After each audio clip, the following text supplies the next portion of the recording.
What's up, ladies and gentlemen, boys and girls, YouTubers of all ages? It is I am Gamer 0232 coming at you with my Dayz Standalone vs Infestation Standalone review comparison. Hopefully this helps you pick a game if you haven't bought either of them yet, or it tells you a little bit about the game before you go into buying one. Now this recording is going to kind of be messed up because for some reason my recording program will not let me pull up a picture that I had made comparing the two, and it will not let me record unless I'm in some type of game. So I'm just going to use this screen for the recording. This is the Infestation Survivor Story screen right after you log in. So bear with me. Now before we get into this, I want you to know there's going to be no gameplay in this video. For the gameplay for the first looks, check out my earlier videos. I have one for Dayz Standalone first look, and I have one for Infestation's first look. So if you're looking for gameplay, check those out. If you're looking for just a quick review, here's my review on both. Starting off with Infestation. Infestation has come a long way since it was formerly known as War Z. So if you played it while it was War Z and you didn't like it, I recommend you give it another try. They're adding a lot of things. Right now, they've already made 2 new maps. They're not officially in the game yet. They're on testing servers, but you know they're working on it. They're coming out with 2 new maps, which is a great plus to the game. Also, I believe vehicles are coming in soon. They've been working on vehicles. I think that's on the test server too. So that's going to be coming in soon. Now, as far as gameplay, Infestation I find is a really easy game to get into right off the bat. You know, they got basic controls, inventory's eye, you know, things that are on normal games kind of work on Infestation. So if you play a lot of MMOs or just general games where you have to move around a lot on computer, it's pretty much the same mechanics and pretty much the same controls. So that's a plus if you want to just jump into a game with kind of an easy learning scale. Now the controls are easy, the gameplay is kind of hard with the zombies and people after you and looting. It's a game that's going to take a while for you to get good at and get the items that you need to be good at the game. Now, I'm not saying that you can't run into a town or get on a small server and run into a town and get great loot right off the bat. It's possible, but this is a game where it kind of takes time to get good stuff. Another thing I like about the game is safe zones. The safe zones on Infestation gives you a chance to take items that you looted from somebody or you looted from a building that you don't need right now and go store it somewhere. So these safe zones give you a chance to go to somewhere where you can't get killed and store some items. Now these items go into global inventory, which I think is another great system that they have in the game, where any of your characters can go in there and get a gun if you got a gun in there, get some food or bandages or whatnot. So that's another cool system that Infestation has. The graphics and the layout and I think it's really good compared to some other games. Like I said, it's easy to get into. It's a challenging game, but it's an easy game to get into. The zombies, there's different kind of zombies now. There's some that sprint at you, there's some that pop up off the ground, but you have to be really close, or you know, in a close distance for them to actually pick up on you and come towards you. So it's a little easier than some games, but it's still challenging. And you're always, it's not a game that you can just be like, oh, I finished it, I beat the game. You never beat the game. You're gonna need food. No matter how much you stock up, one day that food's gonna run out. Or you're gonna need bandage. No matter how much you stock up, those bandages are gonna run out. And no matter how many guns you got, if you play on big servers, you're gonna die and you're gonna lose guns and you're gonna need more guns. And there's always PvP going on. So if you're an online gamer, if you like zombie apocalypse, if you like a challenge, if you like risk versus reward, I highly recommend Infestation. And if you're looking for a game that you can just jump in with friends, I would go with Infestation. Now that's a little bit about Infestation in my review on it. Dayz Standalone. Don't get me wrong, right now it's in early alpha, but it is a great game already. The graphics are amazing on this game. Now when I say amazing, look up videos. It's the zombies look like zombies. The items look like what they're supposed to be. It's not cartoonish.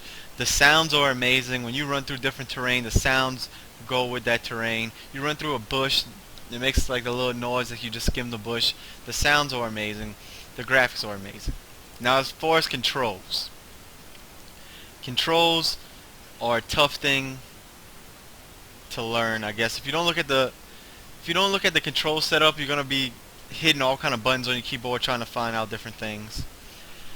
So the controls are not, I mean the walking and stuff's easy, but picking up items and your inventory and going from third person to first person is kind of a challenge to get to learn it if you don't look it up beforehand. So the controls, if you're looking for easy controls, I would go Infestation. If you're looking for harder controls, I would go with Dayz. Now as far as loot and the challenging of the game, Dayz Standalone is way more challenging, hands down, than Infestation. Why do I say that? Because there's rotten fruit. There's rotten fruit, rotten food.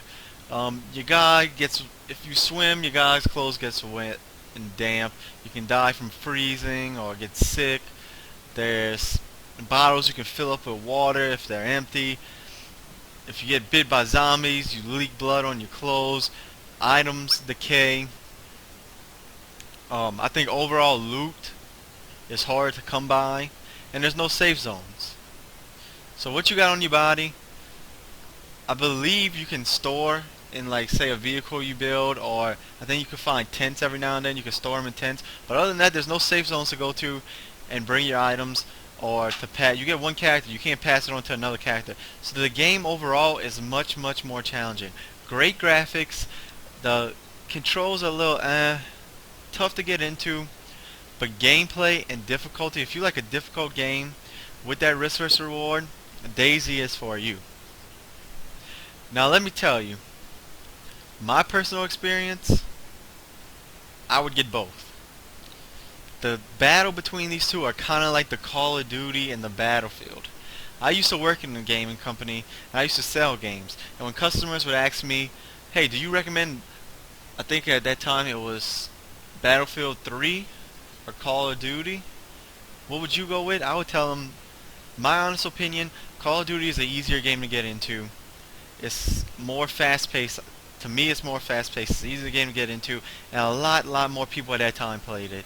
Battlefield is for, it's going to be harder to get into. The controllers are a little harder. It's a little slower paced. There's more things you can do, like with the tanks and the aircrafts and all that stuff. The only thing with that one is it's more difficult, and not that many more people want to play it because of that. Now what I would tell them is to get both. Try them out both. The hardest thing is going to be is if you play with 10 people that got Call of Duty, it's going to be hard for them to talk them into trading over and getting Battlefield. That's the tough part. So if you got friends that play one of these or the other, in my recommendation, go where your friends play if you can't get them to switch over. If you're just a loner and looking to make friends, get both. Try them out both if you got the money. They're both great games. They're both unique. They're both fun to play. Now another thing, you hear my dog wagging in the back, but excuse that. Another thing is, if you have friends or you got a group of friends that want to buy one in the game, but y'all want to find each other fast and y'all want to meet up on the map and get into it, Infestation is the way to go if you're looking to meet up with people fast that you know. Because you start off with a map, you can party up as of now, and it's easier to find people because they'll show you on the map which direction they run in and where they're going. Dayz is going to take you a while to find each other. If you don't know how to go online and find a picture of the map and navigate yourself, it's going to be hard because you got to find whole maps or torn maps and put them together, and then I don't think you could party up right now. And if you got a map and your friend don't have a map, so y'all don't know where each other is. So if your key is to playing with friends right off the bat, Infestation's for you. If you like the challenge and you and your friends are playing and who cares when you meet up, Dayz's for you. Now my final review, which game I would go with, I'd go with both. If you got the money, I'd go with both. Dayz Standalone is an early alpha. It's going to be a little buggy. There's going to have zombies. If you look at my gameplay, there's going to have zombies running through the wall and things that don't work exactly right yet. But it's a great game, and you're going to be able to see what direction the game's going in. Infestation is pretty much, it's set, the gameplay's set, but like I said, they're adding new maps, they're adding vehicles. At one time they had voice chat. I don't know if they disabled it right now because I really couldn't figure out how to use it again. That's another thing. Dayz does have voice chat, which is a big plus in my book for that game. But my review, get both. If you could get both, get them. They're both great games. They're both the same setting, but very unique in its own way. Also, like I said, easier game, meet up with friends, want to jump into it quick, Infestation's for you. Challenge, don't really care when you and your friends run into each other. Want better systems, as in there's rotten food and cooked food and sardines and tuna, and your clothes get wet and you bleed and you can rip stuff into rags and make bandages and stuff. Those systems are on Dayz. That's more of a challenge, I would say. But they're both advancing day by day. So my honest opinion, I can't say get one or the other. The choice is up to you. Hopefully this review points you in a different direction if you never got any of the games, telling you which game would be better for you. If you got the money, if you like the games, get both of them. Find a review on that. So hopefully, I know this is a crappy video because for some reason my stream and my recording device does not want to let me record pictures and screenshots and stuff like that. So sorry for that, but hopefully this is quick enough to give you a little tip about the games. I'm going to do a lot more gameplay for both of them and more games to come. I just hope this helps somebody, at least one person out there making a decision. So like always, I am Gamer0232, and thank you for watching.